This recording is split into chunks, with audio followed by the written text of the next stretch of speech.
Good morning eighth class. आज मैं Hindi first में आपको चैप्टर 4 कायरता पढ़ा रही हूँ। कायरता यानी किसी भी व्यक्ति का डर कर रहना, यानी वो बलवान होता है लेकिन अपने आप को बलवान दिखाता है बाहर से, लेकिन वो अंदर से डरपोक होता है। तो इसी विषय में एक कहानी है। कहानी में है, हिमालय की गोद में हिमालय एक पर्वत है। उस पर्वत पे गांव बसा था।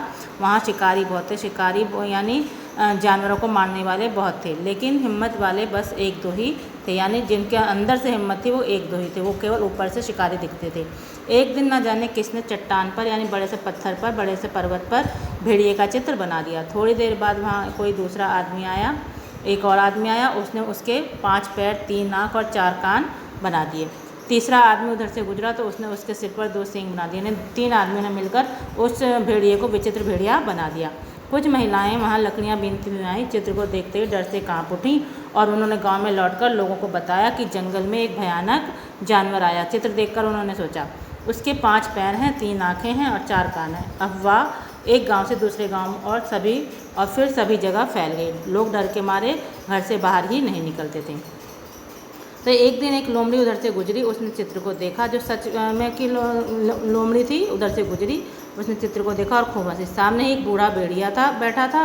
बोला, क्यों बहन, आज इतनी खुश क्यों हो? क्या कोई तगड़ा शिकार मिल गया है? तो लोमड़ी बोली, हाँ भैया, अब सबसे बड़ा शिकार यहाँ एक आदमी होगा। क्या कि वो तो लोमड़ी थी और उसने भेड़िया को देखा था, तो वो जानती थी कि भेड़िया कैसा होता है। तो उसने फिर कहा, यह देखा अजीब भेड़िए की शक्ल, भला दुनिया में कोई भी ऐसा पशु होता है? लेकिन आदमी बुद्धू होते हैं, इसलिए लोग ऐसी कल्पना कर डाली। क्योंकि लोगों ने शायद करीब से देखा नहीं था भेड़िए को, तो उन्होंने ऐसी कल्पना कर डाली। और लोमड़ी जानती तो उनका मजाक उड़ा रही थी। आदमी होता ही डरपोक है। एक काम करोगे, अब लोमड़ी ने एक योजना बनाती है और उससे कहती है, एक काम करोगे, तुम्हारे दादा की खाल अभी सुरक्षित है, खाल और तुम्हारे पास, तो मुझे दे दो, मैं विचित्र भेड़िया बनकर शिकार किया करूँगी। चालाक लोमड़ी ने प्रस्ताव रखा। किसके सामने? भेड़िए के सामने। भेड़िए ने भी कहा, तो मैं तो सचमुच में भेड़िया हूँ, फिर मैं ही क्यों ना शिकार पर कर लूँ। तो लोमड़ी ने कहा, तुम 5 पैर, 3 नाकें तथा 4 कान वाले भेड़िए नहीं बन सकते। ये काम तो मैं ही कर सकती हूँ, इसलिए जो मैं कहूँ वो करते जाओ। भेड़िया अनमना सा रहा। उसकी समझ में अनमना सा यानी वो करना नहीं चाहता था, फिर भी उसकी समझ में कुछ नहीं आया। तो उसने चुपचाप अपने दादा की खाल लोमड़ी को दे दी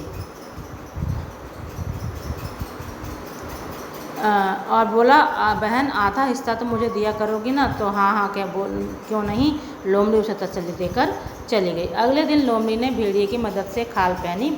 उसने अपने जबड़ों से बांस की 2 खपच्चियाँ लगा ली, 2 कानों से बांध कर ली और जो खपच्चियाँ बनाकर उसने 2 सींग बना लिए।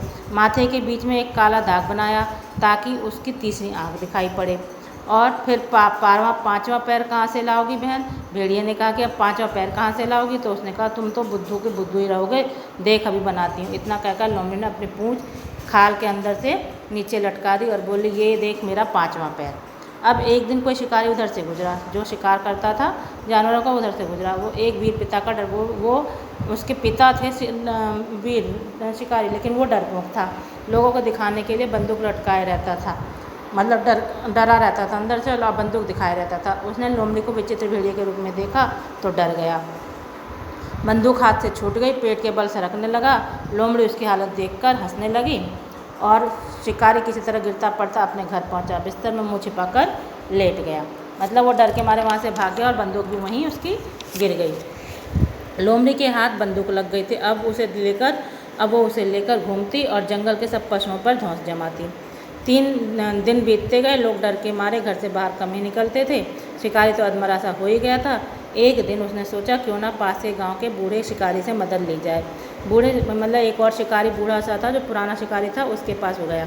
बूढ़े शिकारी के घर गया और सारी कहानी सुनाई। बूढ़ा शिकारी जो था तजुर्बेकार था। उसने कहा, वो जोर से हंसा और बोला, अरे मूर्ख, ऐसा जानवर भी कहीं होता है?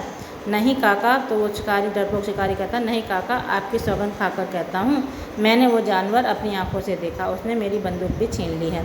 हाँ, जिस शिकारी की बंदूक खो जाती है वह अधमरा तो अपने आप ही हो जाता है, लेकिन तुम्हें भ्रम हो गया होगा। बूढ़े शिकारी ने ऐसा कहा कि लेकिन तुम्हें फिर भी भ्रम हुआ है।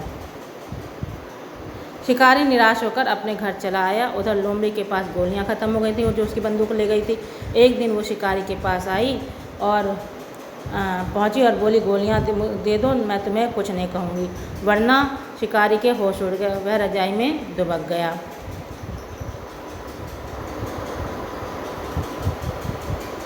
लोमड़ी गोलियां लेकर बाहर निकली तो खिलखिलाकर हंसी। शिकारी की बुद्धि पर तरस आ रहा था उसे। जाते जाते वो उसकी मुर्गियां भी उड़ा ले गई आई थी। लोमड़ी गोलियां तो ले आई, लेकिन उसे बंदूक में कैसे भरें ये समस्या थी।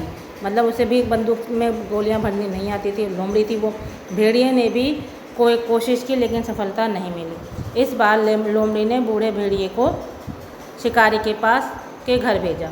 वो उसे घसीटता हुआ लोमड़ी के पास ले आया। यानी जो भेड़िया था शिकारी के पास गया और उसे घसीटता हुआ लोमड़ी के पास ले आया।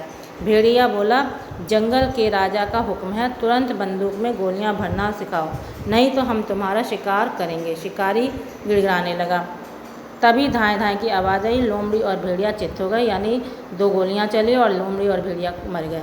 चित्त हो गया नहीं, मर गया। शिकारी भी बेहोश हो गया और शिकारी भी डर के मारे बेहोश हो गया। तभी वहाँ पर कौन आया था? बूढ़ा शिकारी आया झकझोरते हुए, और उस शिकारी को झकझोरते हुए बोला, उठ डरपोक, यह देख 5 पैर 4 कान 3 नाकें और लंबे सींग वाले भेड़िए की खाल। युवक पागल की तरह उसे देख रहा था। बूढ़े शिकारी ने फिर कहा, शिकारी जब डर जाता है तो समझो वह मर गया। अब शिकारी की समझ में बात आ गई थी। तो बच्चों, तुम्हें भी कहानी समझ में आई? समझ में आया कि निडरता होना बहुत जरूरी है, इंसान का बलवान होना जरूरी है। अगर तुम डर गए तो समझो मर गए। डरने के कारण ही शिकारी का लोमड़ी और भेड़ी ने फ़ायदा उठाया था। तो हमेशा अपने आप की बुद्धि को जगा कर रखो और डरो नहीं, हमेशा हर परिस्थिति का डटकर सामना करो। आशा करती हूँ कहानी आपको समझ में आ गई होगी। पाठ हुआ समाप्त।